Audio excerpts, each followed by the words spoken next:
Je m'appelle Hipparque.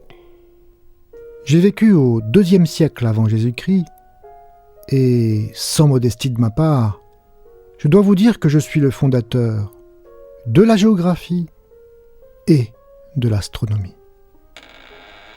J'ai écrit au moins 14 livres, mais malheureusement, presque tous ont disparu. On me doit le premier catalogue d'étoiles, la création de la trigonométrie, l'invention de l'astrolabe. Heureusement, mon génial successeur, Ptolémée, 3 siècles plus tard, s'est largement inspiré de mes travaux, au point que les historiens ont parfois du mal à faire la part des choses entre ses contributions et les miennes. Son traité, l'Almageste, est le premier traité d'astronomie scientifique. Son livre, La géographie, contient la première carte du monde connue à l'époque. La géographie et la géométrie sont 2 sciences qui s'intéressent à la Terre. Étymologiquement, la géographie essaye de la dessiner et la géométrie essaye de la mesurer.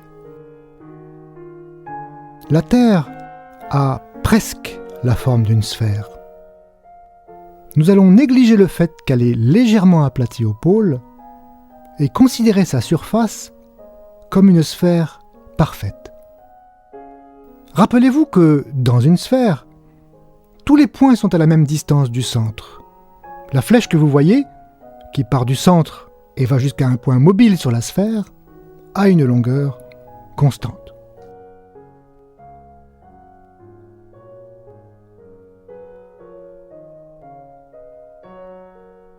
Choisissons un axe pour la sphère. C'est une droite qui passe par le centre. Si l'on coupe la sphère par un plan qui contient cet axe, la découpe se fait sur un grand cercle, qui, lui-même, décompose la sphère en 2 hémisphères.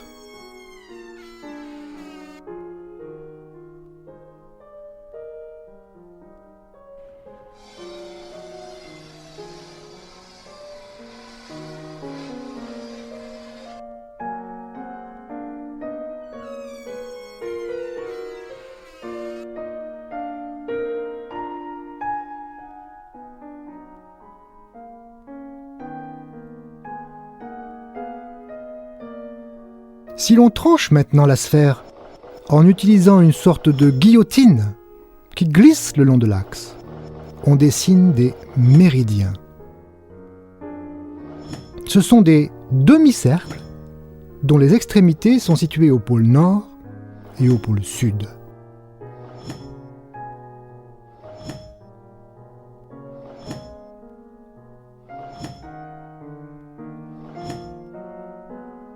Maintenant, si l'on tranche la sphère par un plan perpendiculaire à l'axe, on définit des cercles qu'on appelle des parallèles.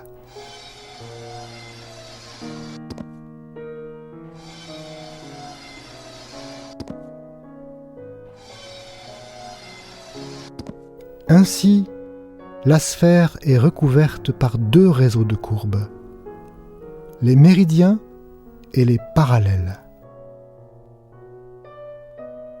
L'un des parallèles est bien connu, c'est l'équateur, à mi-chemin entre les 2 pôles. L'un des méridiens a été choisi comme origine. Pour des raisons historiques, il passe par l'observatoire de Greenwich, en Angleterre.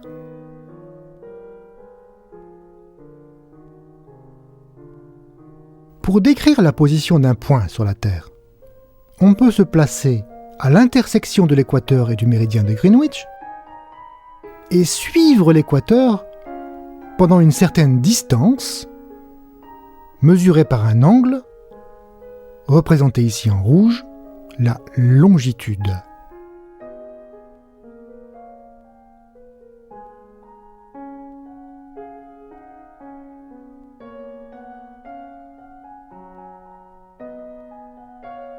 Et ensuite, remonter le long d'un méridien sur un autre angle, représenté en vert, la latitude.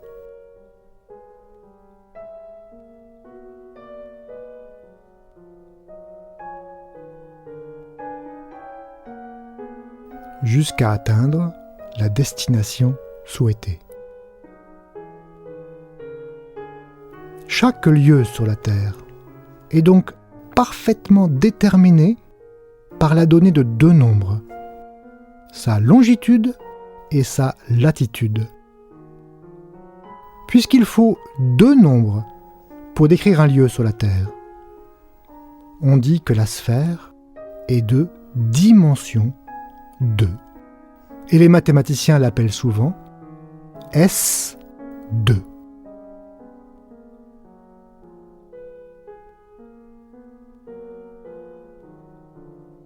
Enfin, si on autorise notre petit avion à quitter la Terre et à s'envoler dans l'espace, pour décrire sa position, il faut maintenant 3 nombres: la longitude, la latitude et l'altitude au-dessus de la Terre.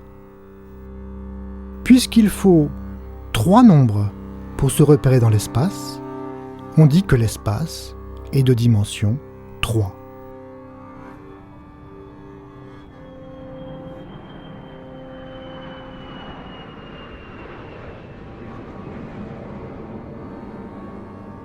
Sur les portraits accrochés au mur, c'est Ptolémée que vous voyez, le père de la cartographie.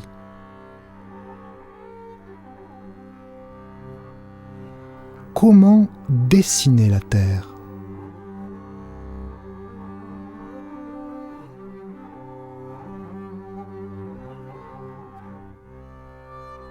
Une méthode est de la projeter sur un plan.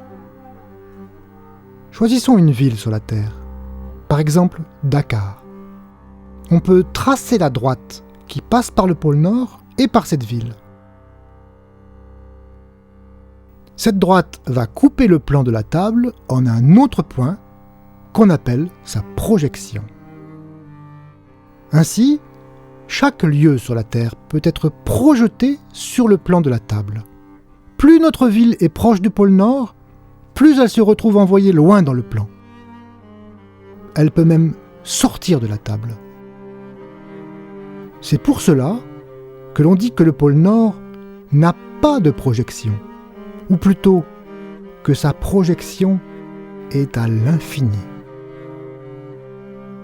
Toute la Terre, à l'exception du pôle Nord, peut donc être représentée sur le plan de la table. Cette carte du monde s'appelle la projection stéréographique.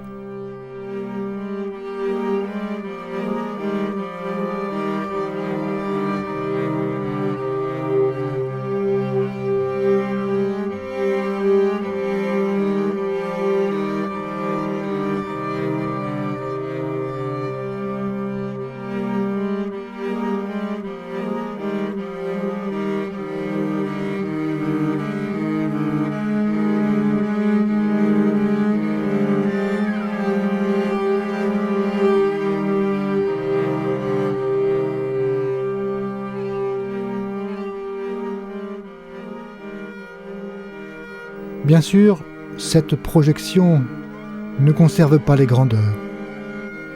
L'Amérique du Sud, par exemple, paraît bien minuscule par rapport à l'Amérique du Nord.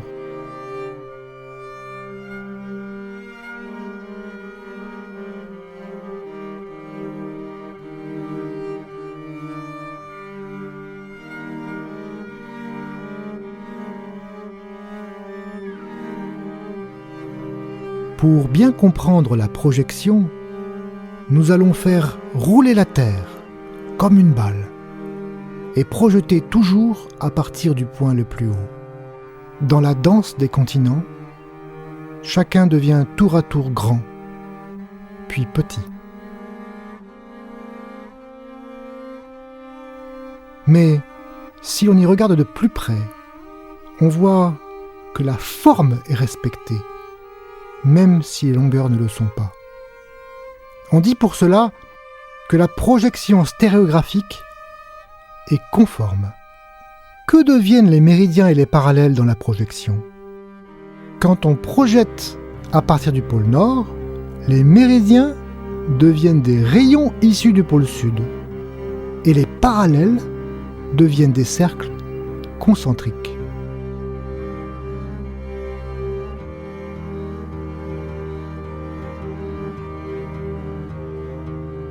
Et si la Terre tourne, vous voyez que les méridiens comme les parallèles se projettent encore sur des cercles ou des droites. La projection stéréographique transforme les cercles tracés sur la sphère en des cercles tracés sur le plan. À l'exception bien sûr des cercles qui passent par le pôle de projection, qui eux sont projetés en des droites dans le plan.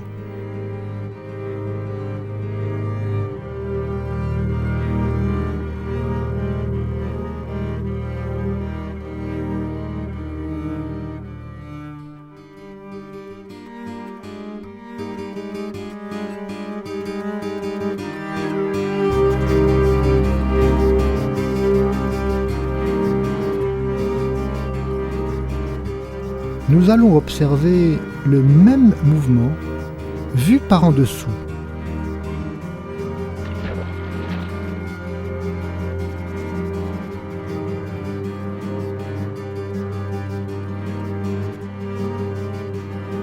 On voit ainsi les méridiens et les parallèles qui forment deux faisceaux de cercles.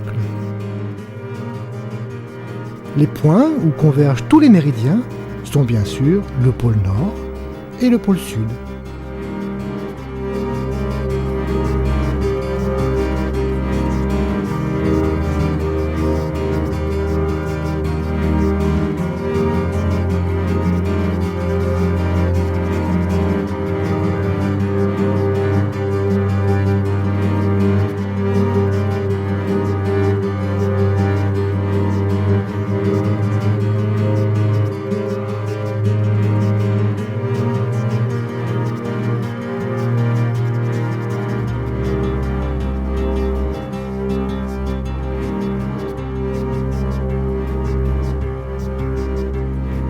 Vous l'avez reconnu ?